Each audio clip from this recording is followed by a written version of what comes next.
আসসালামু আলাইকুম ওয়া রাহমাতুল্লাহ। প্রিয় দর্শক, পবিত্র মাহে রমজানের এই বরকতময় মাসে ব্যবসায় উন্নতি লাভের বা বরকত লাভের অন্যতম উপায়গুলো আজকে এই ভিডিওতে আলোচনা করব।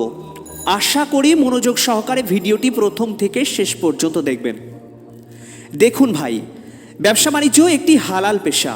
আল্লাহ তাআলা পবিত্র কোরআনে সূরা বাকারার 275 নম্বর আয়াতে উল্লেখ করেছেন, আল্লাহ তাআলা ব্যবসাকে হালাল করেছেন এবং সুদকে হারাম করেছেন। ব্যবসা শুধু হালাল নয়, এটা সুন্নতও বটে। নবীজি মুহাম্মদুর রাসূলুল্লাহ সাল্লাল্লাহু আলাইহি ওয়াসাল্লামও নিজে ব্যবসা করেছেন, অন্য নবীরাও ব্যবসা করেছেন, সাহাবীরাও ব্যবসা করেছেন। ব্যবসায় আল্লাহ তাআলা জীবিকায় বরকত রেখেছেন। প্রিয় ভাই, ব্যবসায় লাভ এবং লস দুটোই হতে পারে, তবে ব্যবসায় বরকত ও কল্যাণ পেতে হলে কয়েকটি কাজ করতে হবে। ভিডিও জুড়ে কোরআন হাদিসের আলোকে পুঙ্খানুপুঙ্খ আলোচনা করব ইনশাআল্লাহ।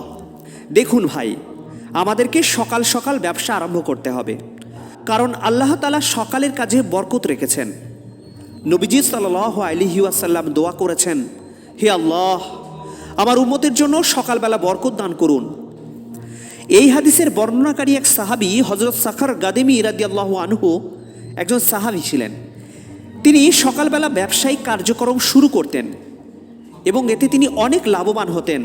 এটি আবু দাউদ শরীফের 6206 নম্বর হাদিস। দেখুন ভাই, ব্যবসা বাণিজ্য বা যে কোনো কাজ বিসমিল্লাহ বলে শুরু করতে হবে, কারণ ব্যবসা জীবন জীবিকার একটি গুরুত্বপূর্ণ কাজ।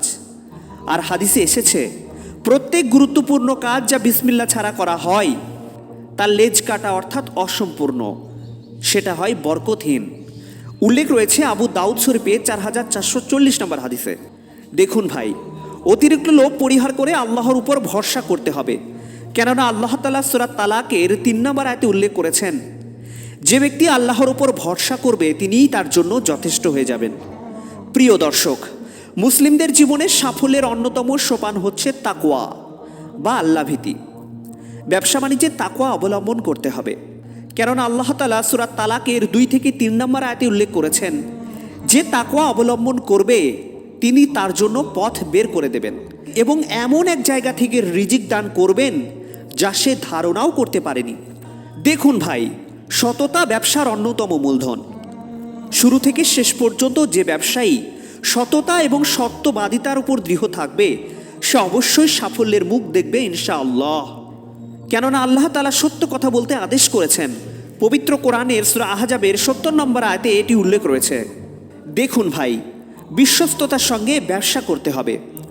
পণ্যে দোষ ত্রুটি থাকলে স্পষ্ট বলে দিতে হবে, কারণ রাসূলুল্লাহ সাল্লাল্লাহু আলাইহি ওয়াসাল্লাম বলেছেন, ক্রেতা বিক্রেতা উভয়ের স্বাধীনতা থাকবে চুক্তি চূড়ান্ত করার ব্যাপারে, যখন তারা চুক্তির স্থান থেকে পৃথক না হবে। অতঃপর তারা যদি সত্য বলে এবং স্পষ্ট বর্ণনা দেয়, তাহলে তাদের ক্রয় বিক্রয় চুক্তিতে বরকত দেওয়া হবে।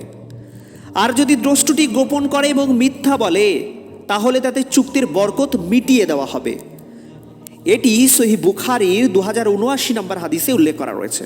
তিরমিজি শরীফের 1207 নম্বর হাদিসে রাসূলুল্লাহ সাল্লাল্লাহু আলাইহি ওয়াসাল্লাম ব্যবসায়ীকে সুসংবাদও দিয়েছেন। হযরত আবু সাঈদ খুদরি রাদিয়াল্লাহু আনহু বলেন, রাসূলুল্লাহ সাল্লাল্লাহু আলাইহি ওয়াসাল্লাম বলেছেন, আমানতদার সত্যবাদী ব্যবসায়ী কিয়ামতের দিন নবী সিদ্দিক ও সাহাবীগণের সঙ্গে থাকবে।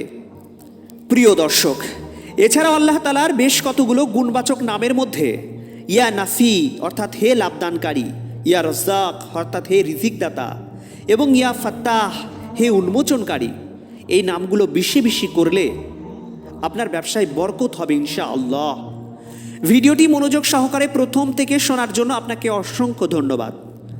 যদি আপনার মনে হয় এই চ্যানেল থেকে আপনি কিছু ভালো জিনিস পেতে পারবেন, তাহলে চ্যানেলটিকে আপনি অবশ্যই সাবস্ক্রাইব করে আমাদের সঙ্গে থাকবেন।